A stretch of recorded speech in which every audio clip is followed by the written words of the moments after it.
చివరికి మనకు కావలసినది కలియుగంలో మానవ జన్మ ఎత్తిన దానికి మోక్షము అనేది ఒకటి ఉన్నది, వైకుంఠ ఆ ధామము చేరుకోవడానికి. ఇవన్నీ కూడా పురాణ భాగవతాలన్నీ కూడా ఒక సాధనం, ఒక మెట్ల మార్గం.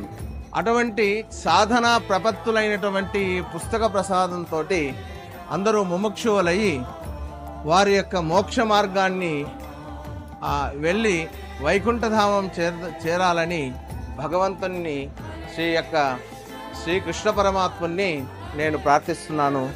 జై శ్రీమన్నారాయణ. నమో నారాయణ. భాగవతంలో మనకి కృష్ణుడి గురించి చాలా విశేషాలు తెలియడం జరిగింది. అన్నిటికన్నా ముఖ్యంగా మనకి మానవుడు మోక్షాన్ని పొందాలంటే తపస్సు, ధ్యానము ఒక ఎత్తు అయితే, ఈ పుస్తకాన్ని అంటే భాగవతాన్ని చదివి దానివల్ల మోక్షాన్ని పొందడం అనేది ఇంకొక మార్గం. సో ఇలా మన భాగవత పుస్తకాలను ఈరోజు డిస్ట్రిబ్యూట్ చేయడం జరిగింది ఇస్కాన్ వాళ్ళు. సో దీనివల్ల ప్రతి ఒక్క వైష్ణవులు దీన్ని చదివి ఈ తత్వాన్ని ప్రపంచానికి బోధించాలని నేను కోరుకుంటున్నాను. నమో నారాయణ. ఓం నమో వెంకటేశాయ. ఈనాడు జనులందరినీ కూడా ఉత్తమమైనటువంటి మార్గంలో నడిపించేది, ప్రతి పండితులకే కాకుండా పామరులకు కూడా అర్థమయ్యే రీతిలో ఉండేటువంటి ఈ యొక్క భాగవత గ్రంథాన్ని ఈనాడు దానం చేయటం అనేది ఎంతో గొప్ప విషయం. అందులో నేను కూడా భాగం పంచుకున్నాను. ఈ యొక్క భాగవత పుస్తకాలు ప్రతి ఒక్కరికి కూడా జ్ఞానాన్ని పెంపొందింపజేస్తాయి. సామాన్య మానవుడు తను మాత్రమే జ్ఞానాన్ని పెంచుకుంటే బ్రాహ్మణుడి యొక్క కర్తవ్యం తనకు తెలిసినటువంటి జ్ఞానాన్ని ఎంతో మందికి పంచడం బ్రాహ్మణుడి యొక్క కర్తవ్యం. కాబట్టి మామూలు సామాన్య జనులకు 100 పుస్తకాలు ఇస్తే 100 మంది మాత్రమే తరిస్తారు.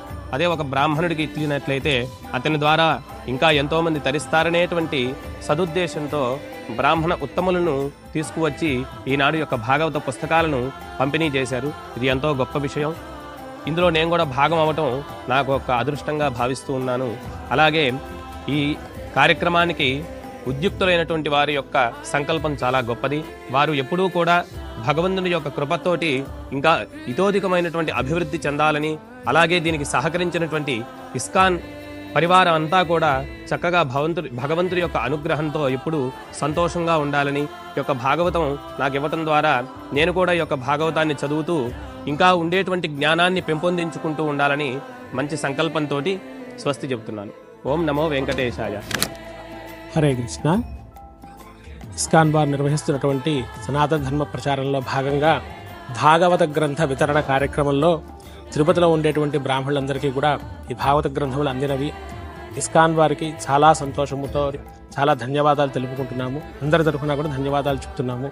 ఎందువల్లంటే ఈ ధర్మ ప్రచార కార్యక్రమం ఎంతో కష్టంతో కూడుకున్నటువంటి పని.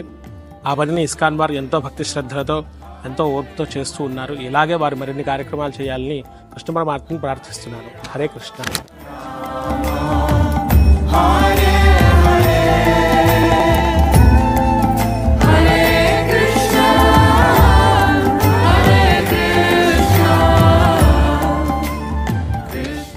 Hare Krishna. Today in presence of all the senior Vaishnavas and also presence of our GBC chairman, His Grace Revati Raman Prabhu, in Tirupati, which is called a spiritual capital, which is a city of temples. We gave Bhagavatam sets to all the qualified Brahmanas around the city, both Tirupati and Tirumala temples. And we would like to thank all the devotees and the donors who are endeavoring and contributed for this wonderful service around the globe and for 2023 Bhadra campaign. We look forward to do a bigger campaign so that this knowledge goes to every village, every town, every city and to every house of individual who is looking for a spiritual enlightenment. Thank you very much. Bhadra campaign ki jai. Srila Prabhupada ki jai. Thank you, Prabhuji. Hare Krishna.